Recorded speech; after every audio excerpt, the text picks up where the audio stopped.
I get asked a lot of questions about buckets.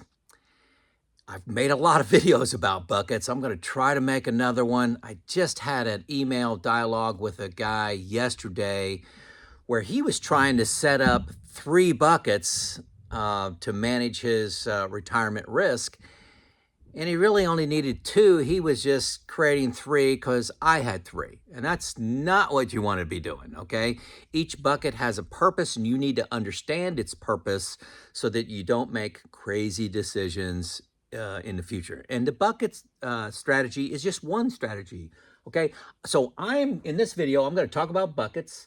I'm going to talk about how each has a purpose. Why do I have 3 versus 2? Just talk about that.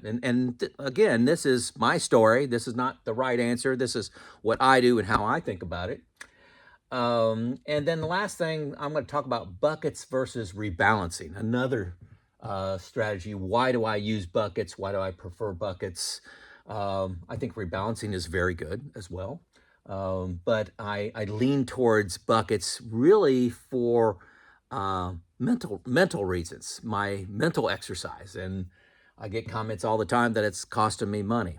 I'm okay with that, okay? I'm okay with that because I have confidence to spend money, confidence to live my retirement life. Okay, so let's start with an example. Everybody learns best from numbers, okay? So we all love this. I thought about putting 2 million there for some other reason, but this is all about easy math. A lot of us use $1 million for easy math. So you got $1 million of total assets and you want $50,000 a year from that. I'm not going to put inflation in there just to make my math very easy, but I want this $50,000. And then one of the things, if you talk to a certified financial planner or you read on YouTube or you look on YouTube, it said, what's your risk profile? Do you want to be 60-40 equities to fixed? 70-30, 50-50. And if you're like me, you're scratching your head and saying, I don't know. Well, here's what I do. In this example, say you want 6 years out of the market. You studied previous bear markets, their return, and you decide on 6. You got to be careful. If you just study how long a bear market is, that's the downslide. You got to look at the recovery. How long does it take to recover back to new highs? And that's usually a little bit longer, but it's all over the place. Sometimes it's a month, sometimes it's 10 years. So this person says, hey, I'm comfortable studying the last 10 bear markets and their return 6 years out of the market. This happened to be what I did when I was retiring. I retired at the beginning of 2019. So I take 6 years times my expense spend of $50,000. That says I want $300,000 out of the market. Okay, so I take the $1 million and subtract out $300,000, and I get $700,000 that is in the market. So this creates a mix of 70-30. That's my risk profile.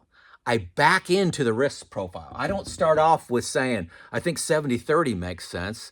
I start off with how many years would I feel comfortable having a bear market and the recovery lasting. And like I said, in 2019, I selected 6 years. Now, just a little sidebar, stand over here, sidebar. I'm now at 10 years. And that's really because the market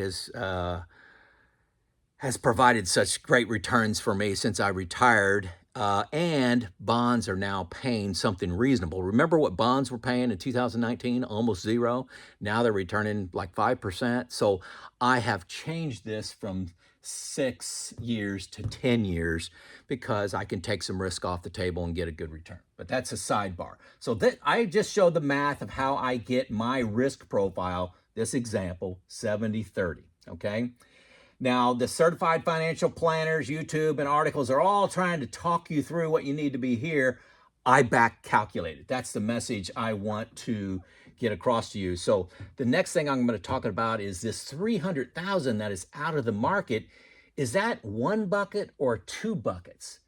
This here, this 700,000 is the growth bucket. I call that bucket 3. And I have this separated into buckets 1 and 2. And I'll get into that next. All right. So let's go back in time, get in the Wayback Machine. 2019. Remember, bonds and fixed income was paying essentially 0%. You know, 0.1, 0.2, 0.3. Wasn't that long ago, 5 years ago. So we're looking at this $300,000 that we want to have out of the market. So what I did at the time, bucket 1, that $150,000, I wanted that fairly liquid. I bought CDs with that, I had T-bills with that, and a money market fund. Fixed stuff, pretty liquid. I can get stuff out of my money market fund in like 48 hours very easily. That was the super liquid money. I had some in a checking account, some in a savings account at a credit union, maybe 2 CDs, and 1 or 2 T-bills, just very minimal stuff. I was chasing a nickel there, and in hindsight, I wouldn't have done that. Maybe just put it all in a money market fund. But I've had half of that in just, really liquid stuff. Bucket 2, I've always been an aggressive investor. And I know this is supposed to be out of the market, but I looked at a 60-40 managed fund, something like Wellington from Vanguard, managed fund. Over 3, 4, and 5 year periods, they did pretty good with this 60-40 mixed being managed. The specific fund I had was American Balance. I've just had great luck with American Balance through the last several years and studying it. I thought they've done a great job. They are a managed fund. It's 0.63, I think, expense ratio. And you could say, Joe, you're evil for buying that. Wellington, I think, is half that. But I had American Balance. Let's just to say I did. Call me crazy. So I had a second bucket really because I was just embarrassed to only get 0% or close to it with this. I said, I want to get something out of this. And, when I retired in 19, I was doing some light consulting. I said, I'm going to make a little bit of money. I can ramp that up if I need to. My intent was to work 3, 4, 5 days a month, do some virtual coaching with people. So I could ramp up my work if, the end of the world happened and everything just tanked. But I wanted to put my thumb on the scale and not just have the whole 300 earning 0%. That was my logic. Call me crazy. That was my plan. Okay, so let's fast forward to 2024 today. Okay, bonds fixed. Let's say that's around 5%. I think it's slightly less than that now. Probably going to go a little bit less than that, but it's definitely not 0, right? Okay. So I took the $300,000, same $300,000, and I've said I've had 3 buckets all along, but really starting this year, it's hard to argue that I don't just have 2.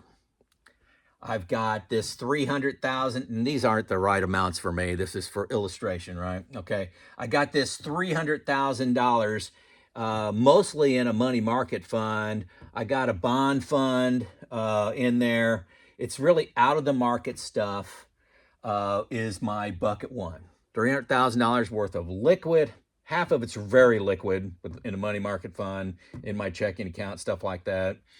And then the balance being in something that's a little more illiquid in some bonds, okay? But I'm getting decent rates on those, okay? So that's important to understand why I changed. From up here, my fixed was essentially 0. Here, my fixed is essentially 5%. So I'm going with the more traditional out of the market here in 2024. And again, this is what's important here. What each bucket has a purpose, okay? You got to know what I am doing, what you are doing with your buckets. Don't just blindly follow what somebody else is doing and assume they're right. What am I trying to do? So I'm really not wanting to defend that I have 3 buckets right now. You could split this up and say, hey, my money market fund is bucket one and my bond fund is bucket two. Okay, you can do that if you want, but that really doesn't make sense to me right now. So I'm telling you, starting with this video, I really have two buckets now because of the distinction in what those are paying out. Hopefully that makes sense. Now we're going to talk about buckets versus rebalancing. All right, this is the section that's going to blow up the comments. Okay, rebalancing. And I'm going to make this simplified so I'm not just throwing out a bunch of numbers here where it's very easy to get lost. So I'm not going to talk about inflation, like inflating your 50,000 that you're taking out every year if you're taking out 5% or 4%. And I'm not going to change the bond return. I'm not going to put in 4% or 5% for that. It's really to illustrate the difference between rebalancing and buckets, okay? So humor me on this. So you got this $1 million that we've got separated into bucket one of 300,000, bucket two of 700,000, which is a 70-30. Now, over the course of the next year, the stock market goes down 20%. So this million goes down to $800,000. Plus, remember, we spent $50,000. That was our bucket one. We spent $50,000. That's what we needed out of the asset. So we're down 20%. That's $800,000, and we're down $50,000 of spend, which brings us to $750,000. That's what we got. So at the end of the year, we rebalance. And we've got 225 here in bucket one, 525 in bucket two. That's still, trust me, that's 70-30. Okay, stock market went down, you spent some money, you rebalanced. But, little math here, if you look at this bucket one here of 225, that's only 4.5 years that you have in bucket one now. And remember, we designed bucket one, first grease board or whiteboard. We wanted it to handle a 6-year bear market drop, bear market drop, bull market gain to return back to, that whole cycle to new highs. We wanted that to be 6 years, and we're 1 year into it, and we've lost a year and a half. Okay. Now, that's just math, okay? So we lost 200,000 in stocks, and then we bought, to do this rebalancing, we lost 200,000 in stocks, so stock market went from 700,000 down to 500, and then to rebalance, we bought 25,000, we shifted it from the fixed, from this number right here, we shifted it from that fixed, bought 25,000 on sale. So you bought, you sold high, the bonds got a return, and then you turn that into more stock, buying the dip. Okay, that's buying the dip. So there's the opportunity, out of $1 million portfolio that you started with, buying $25,000 on sale, it's good. It's better than losing money. And I could see how people, hey, the market's down 20%, but at least I bought low, 25,000. That's not necessarily going to save you, but it's a real amount. It's a real amount of money. I don't want to discount that. So that's rebalancing. Market goes down, you rebalance to maintain that 70-30, but it's important as far as your risk profile and your stress level. Can you maintain that? You spent a year and a half of your bucket one in 1 year. How many more years can you do that? Okay, we're just 1 year into this, and sometimes these bear markets can last a long time. So buckets, how do they handle the exact same situation? Same $1 million, same 750. So I just started off here at 750. At the end of year one, the stock is down to 500. It went down from 700, lost $200,000. This $1 million lost $200,000. It all came out of the stock. So we're down to 500,000 here. Okay. Now bucket one went from $300,000 down to 250. We lost the $50,000 that we spent. Okay, it's the same $750, but we didn't rebalance. We just looked at it. These are what these funds have in them. That's actually a 66-33. Okay, little different risk profile. Okay, 66 versus 70, 33 versus 30. I'm not sure that's a big deal. But, and here's the big but for me, is I still have 5 years in bucket one. So bucket one, this 250 at 50,000 spend a year, I still got 5 years in there to have confidence to spend. Hey, yeah, the market did lose 20% here. That was stressful. Or my total asset here lost 20%. My stock did. No, I'm saying it wrong. The total that I had, my total net worth here of $1 million went down 20%.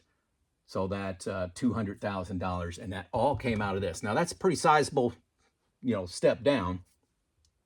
But what I want to illustrate the difference here is with buckets, your bucket one only went down 1 year during a down market, and rebalancing, it went down 1.5 years.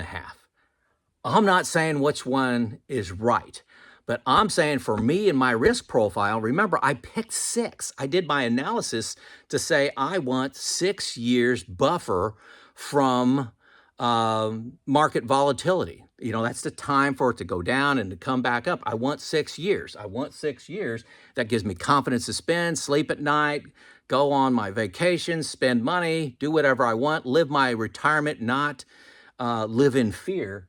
And with rebalancing, that goes down to 1.5 years in just 1 year, where this one went down 1 year. That's the difference. I'm not saying which one of these is right. I'm saying what I've been doing. Okay? Does that make sense? Let me know in the comments. It's Joe out.